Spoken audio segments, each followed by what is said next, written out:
This is the sacred essence of Chapter 2 of Garg Samhita, a flow of 57 divine shlokas where devotion meets revelation and the glories of Sri Radha Krishna blossom like golden lotuses within the heart of sages and seekers. Narada begins the description. The conversation between the sage Narada and the king Bahulasva continues further into the chapter 2 of Garg Samhita, where the king Bahulasva humbly asked sage Narada about the supreme abode of Lord Krishna. With his veena resting beside him, Narada replied, "O king, listen with a pure heart. Beyond this material universe lies the eternal Goloka Vrindavana, the home of Lord Krishna. It is a realm untouched by illusion or sorrow, where only bliss and divine love shine forever. Earth's prayer and the Devas approach Vishnu." Narada then described how, in ancient times, the earth became overburdened by wicked kings and demons. Taking the form of a cow, she wept before Lord Brahma, expressing her suffering. Brahma, along with Lord Shiva and the other Devas, approached Lord Vishnu in his Vaikuntha abode.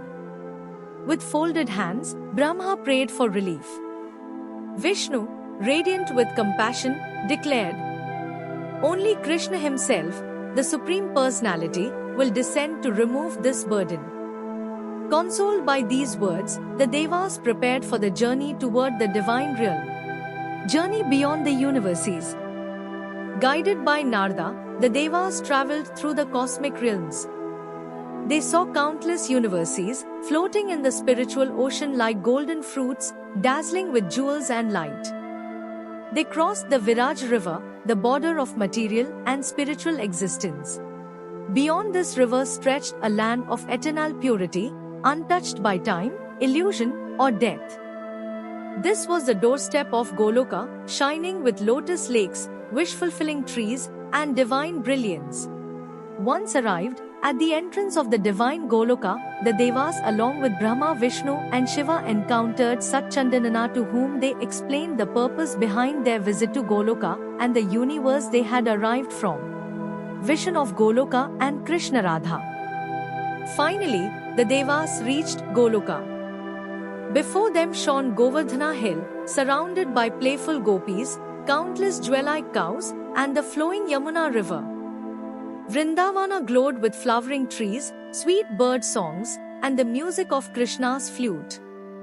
At the heart of this divine land, upon a jeweled throne, they beheld Sri Krishna, radiant with beauty, playing his flute, smiling tenderly, and adorned with shining ornaments.